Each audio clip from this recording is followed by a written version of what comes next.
Doc Ray, nakausap ko na yung husband ni Ate Katie.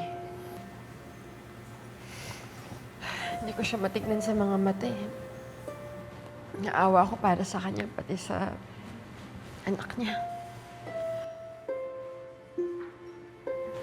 I know how it feels to lose a mother. Hindi siya madaling tanggapin. And somehow, iniisip ko, may kasalanan din ako sa nangyari kay Doc Katie. Naiintindihan kita. Marami din naman kayong pinagsamahan ni Dr. Enriquez. Pero hindi mo kailangan sisihin ang sarili mo. Pero ako yung unang nakaalam sa nangyari sa chapel. Kung na-convince ko lang lahat na lumabas, di sana naligtas pa natin si Doc Katie. Kasama pa natin siya. Kung pinairal ko lang yung pagiging stubborn ko, di sana naligtas ko siya, pati yung iba pang mga nadamay dun. Zoe, don't be too harsh on yourself. Wala namang may gusto sa nangyari. Look, Zoe, you're a doctor. A single human being. Hindi ka naman superhero na kaya mo iligtas ang buong mundo eh. But what you did was enough to make us realize na may puso ka. Oh, may katigasan din ang ulo mo paminsan-minsan. Pero I know you have a beautiful heart. Sana hindi yun mawala. Dahil kailangan mo yun. Hindi lang bilang isang doktor, kundi bilang isang tao. Mayawan na muna kita, ha? Thank you, Doc.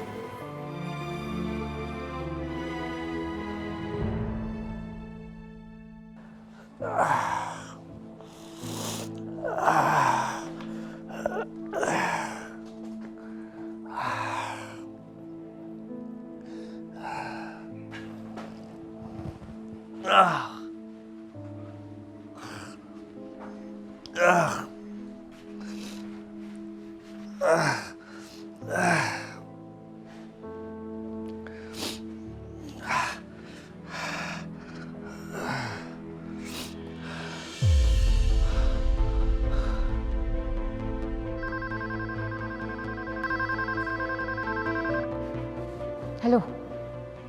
Hello, anak. Si Carlos to. Alam ko kung bakit ka tumatawag sa akin. May kailangan ka na naman. Anak nga kita. Alam mo may kailangan ako. Sabihin mo kung saan kita mapupuntahan. Kailangan din kitang makausap.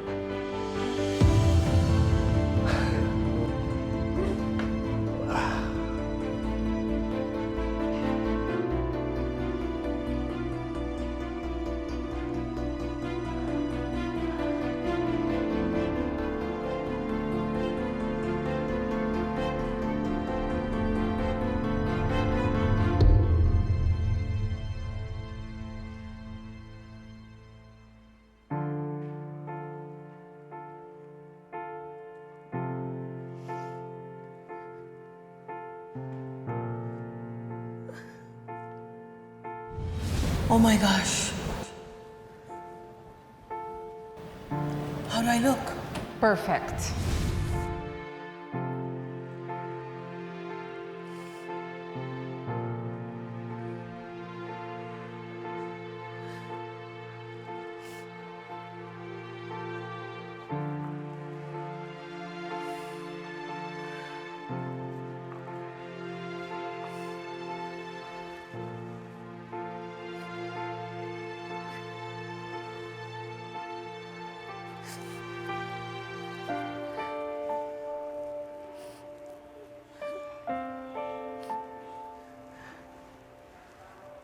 Alam ko pampakalma mo yung kape.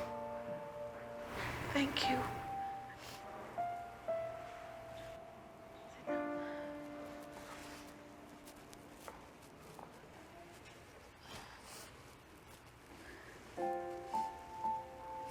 Mabutit nagising si Lynette. Kung hindi ko kakayanin kung pati sa kanya may mangyayaring masama. Kamusta na po ba si Tita Lynette ngayon? She's all right now. Medyo tumaas lang kasi yung blood pressure niya nung naging hysterical siya. When she started looking for Annalyn.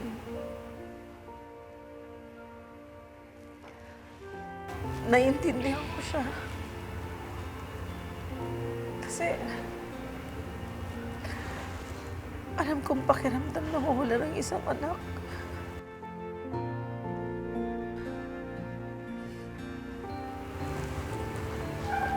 Justine, ngayon na okay na tayong dalawa. Lalo na't hindi pa nahuhuli si Carlos. Can you promise me that you will let me know where you are all the time? Like ngayon, saan ka pa nanggaling? Kinausap ko lang si Zoe. Tinanong ko lang siya kung may alam ba siya sa pagkawala ni Annalyn.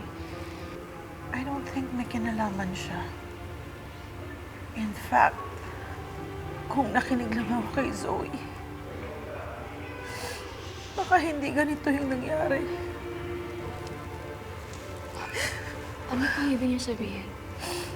Zoe was the first one to know na merong nagtapon ng isang flammable chemical sa buong venue para sunugin yung lugar. Kaya lang ay hindi ako naniwala sa kanya. Pinigilan ko siya. Even when she tried to protect and save everyone. Talaga po? Ginawa ni Zoe yun? I know. Hard to believe, but yes. Zoe did that. Well, at least nagbabago na siya.